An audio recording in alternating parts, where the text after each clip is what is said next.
Super Saiyan 4 Goku from Dragon Ball Daima versus Super Vegito from Dragon Ball Z. Who wins in today's fight? Thank you, Spammy the Hedgehog, who dropped this little gem, this versus matchup, Super Saiyan 4 Goku Daima versus Super Saiyan Vegito. Remember guys, let me know which versus matchup you want to see, and if I pick yours, I will give you a shout out to, so huge shout out to Spammy. Let me know who you believe wins in this confrontation in the comment section below, guys. Today we find out what happens when the most primal version of Goku faces off against the most powerful fusion in Dragon Ball Z history. We'll go through the origins, the strengths, weaknesses, and simulate a full battle. That way I can help you guys see exactly who would win in this fight, in this legendary showdown. And as always, make sure to hit that subscribe button, like the video, helps out the channel a lot. Let's go ahead and jump in. In Dragon Ball Daima, Goku is mysteriously turned into a child, forced to adapt his skills to a smaller, younger body. But here's the twist. Unlike GT's Goku, Daima Goku taps into a version of Super Saiyan 4 from a new angle. More refined, more strategic, and possibly more dangerous. This Goku isn't just raw power, he's battle-hardened, clever, and unpredictable, even in a kid's body. Super Saiyan 4 in Daima is a rebirth of Goku's primal might, the power of the great ape controlled in a humanoid form. And just to be clear, in this battle we are talking about the adult version of Super Saiyan 4 Goku, not the child version. Meanwhile, Super Vegito is the result of Goku and Vegeta fusing with the Potara earrings during the Buu saga. He's the peak fusion of strength, technique, and intellect. Super Vegito didn't just fight Majin Buu, he humiliated him, completely overpowering. He combines Goku's creativity with Vegeta's aggression and amplifies their power exponentially. In Z, he was untouchable, and some fans argue he could still compete with the modern Dragon Ball Super characters or equivalences. So let's go over their strengths and weaknesses and see who would win in this legendary fight. Super Saiyan 4 Goku from Dragon Ball Daima's strengths are his unpredictability.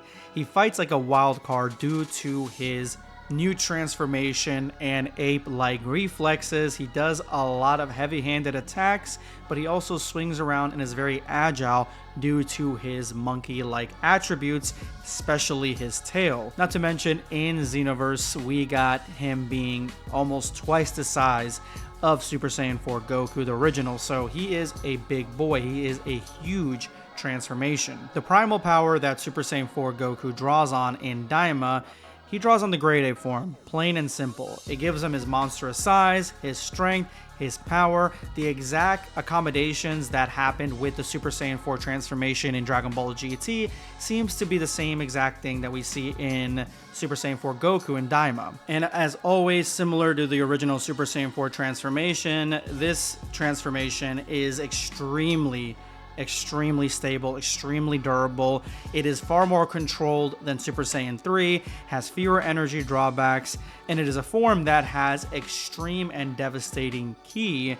We've seen his feat in Dragon Ball Daima where he uses the Kamehameha to essentially break a portal within 3 different universes, combining the demon realm like it used to be back in the day. This is a monstrous feat that not many people can say they've done, nobody really can say they've done actually, and puts him at a higher tier than other transformations. Now we go to Super Vegito, one of my all-time favorite fusions, and the strengths are actually quite insane on this because it is the fusion within 2 of the main characters of Dragon Ball, the strongest characters of Dragon Ball Z at the time, and the fusion power actually multiplies both Goku and Vegeta's strength to insane levels. So it doubles up the strength that both these fusions have, combining them. This is the explanation we got from Vados in Dragon Ball Super Tournament of Power, and then multiplies it by 10. So this is a fusion that is and understandably so, around that Dragon Ball Super level. It's something that really is extremely dangerous and really powerful character that completely outranks anything in Dragon Ball Z. Now with Super Vegito, it's not just about the power itself, it's about the battle IQ. Also, you have to take into account making Vegito one of the smartest characters in the series, because it takes a very tactful, a very intelligent Vegeta, combining it with the offhand, the wildcard nature of Goku and the battle experience of both, making a character that is extremely devious in certain battle situations. Next, the key control for Super Vegito is actually quite insane, because he effortlessly goes into Super Saiyan, even though it takes him a while to get into it when he's trying to transform, showing that it is a transformation that does draw on stamina, draw on energy, but because the key control is so perfect in Vegito, he had energy to spare even after going into Super Saiyan, making it possible for the transformation to go even further to Super Saiyan 2, Super Saiyan 3. The sky really is the limit when it comes to Vegito and his key control. Now when it comes to Vegito's weaknesses, we have overconfidence completely. He is extremely overconfident, and in any sort of fight or scenario, because he knows he is the strongest, he could be taken by surprise and completely blindsided by an attack he did not see coming. And this is dangerous due to the fact that there is a time limit on the Potaras. The Potaras themselves, I believe, grant about an hour of a time limit for mortals, and it's even less than that if you exert too much power like Super Saiyan Blue Vegito did. So this is definitely his Achilles heel, because the transformation is not permanent, the fusion is not permanent, and combine that with the lack of God Ki, it brings him down to that Dragon Ball Z level. But again, it is Super Vegito, so not having God Ki isn't really as bad as it may seem. So let's get into the battle scenario. Now Super Saiyan 4 Goku charges first, spinning through the air with a feral roar. He lands a crushing gut punch, but Vegito barely flinches. Vegito smiling, blocking a barrage of clawed attacks with one hand, and counters with a precise blast to Goku's chest. Goku bounces back, snarling, his tail glowing. He builds a 10 times Kamehameha and launches it at point blank.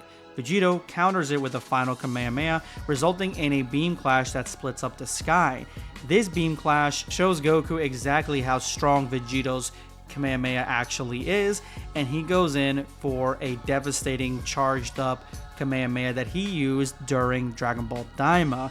This Kamehameha does not connect with Vegito. Vegito is far too fast, and it actually splits through the atmosphere of the planet they're fighting on and goes and barrels through space and time, not stopping, because it is a devastating Kamehameha wave, but Vegito did not get hit by it. Super Saiyan 4 Goku's maneuverability and his agile nature lends it easy for him to outmaneuver a lot of Vegito's punches, but Vegito reads this attack pattern, this movement pattern, and is able to adjust, attacking Goku and landing some punishing hits with energy bound to his punches. Super Saiyan 4 Daima Goku's eyes begin to glow red, and then he powers up, punching Vegito straight in the jaw, finally knocking him back, landing a punch that is, at least from my perspective, devastating against any other foe, but Vegito bounces back relatively easily. And through the smoke, an energy sword glows, and just like Boo before him, Vegito slices through Goku's defenses with surgical precision, and one final explosion knocks out Super Saiyan 4 Daima Goku, and Vegito is the winner. So as much as I love Super Saiyan 4 Daima Goku, I mean, this is almost as much of a blowout as possible.